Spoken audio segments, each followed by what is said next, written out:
November 2024, Pisces. So great to have your company again. Didici here from astrology.com.au. For those of you that are new, great to have your company. Have a look at the moving chart here. I call it the wheels of karma for a good reason. The new moon is very karmic.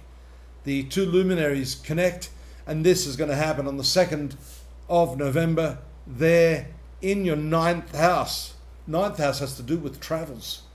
If you've got your bucket list out, this is a perfect time, especially if travel destinations are on your mental list. Write them down, make them a reality.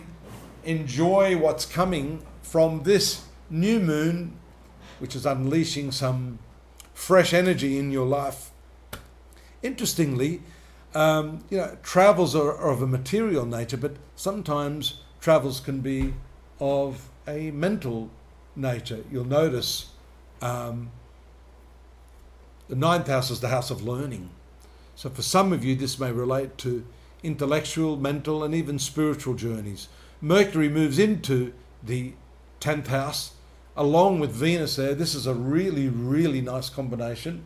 So we mentioned the opportunities for travel.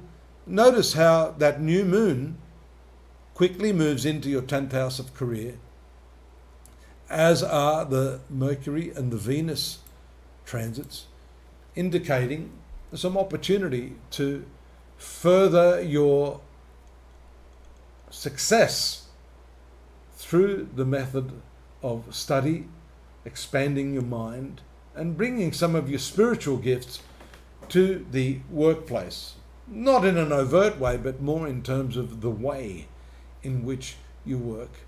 This is a very poetic and classy combination. The Mercury-Venus shows a type of eloquence. It may bring finesse and refinement to the way that you're working. Venus moves out of that area into the zone of acquisition, the 11th house here, which is a zone of profitability, a zone of socializing. This is the networking zone of your horoscope. It's the zone of travel as well, ruling the 3rd house and the 8th house of shared resources. So we see a lot of these activities, departments of life, coming to bear upon this 11th house of how you network. Your success, your communication, your profitability, your understanding of others, and the understanding of yourself are all tied in with this Venus transit in the 11th house. Expect a lot more socializing, especially here with the full moon on the 16th in this 3rd house. That is very much a communication sector. A lot of short journeys are shown by that. You may emotionally wear yourself out as a result of that full moon being close to Uranus. That can frazzle your nerves. So take some time. The Uranus rules your 12th house. That is your tendency to give away more than you need to. This is not just financial or material. As I said, this is emotionally draining. So in your effort to utilize this really powerful sociable connection of Venus, you may exert too much energy in the process. So time it, stagger it, learn to be selective and discriminative in terms of whom you're going to spend your time with.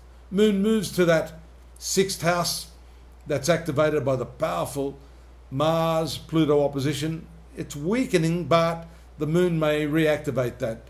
Could be some dramas in the workplace around the 20th to the 22nd of November. That can also indicate some flare-ups in terms of your health. There can be some infections or some inflammation, which is accounted for by the transit of Mars. And especially here in Leo, this can have to do with the digestive tract, the spine, in some cases the heart. But it can also relate to your blood pressure, because if you're too angry at the people you're associated with, then of course that's going to have its impact internally on you. The Sun moves to the 10th house on the 22nd, which is awesome. 10th house Sun brings with it success, renewed vigor, excitement, enthusiasm. But hello, look at that on the 26th. It's never that clear cut, is it? You've got the stationary retrograde Mercury also up there in that 10th house. The opportunities are there for you, but there may be some glitch or a little bit of a setback in terms of the protocol. These can be, red tape issues. There may be an opportunity, but you've got to wait for someone to exit. There can be a job opportunity elsewhere, but then someone steps in and the boss changes their mind. That sort of stuff. Rest assured, the 10th house sun has its directional strength there. This is powerful in the northern direction. And we see that the intensity of the sun there, I think, can outshine Mercury. In any case, it's just a little review for you that may be a little hiccup. Nothing to worry about. I think things are going to go ahead as universally planned. Find out more though, because we've got that link over there at astrology.com.au. Follow it. Please do us the courtesy of just subscribing. It helps the channel. It helps me. Gives me a little bit of a confidence boost, just like you're getting with the sun in the 10th house.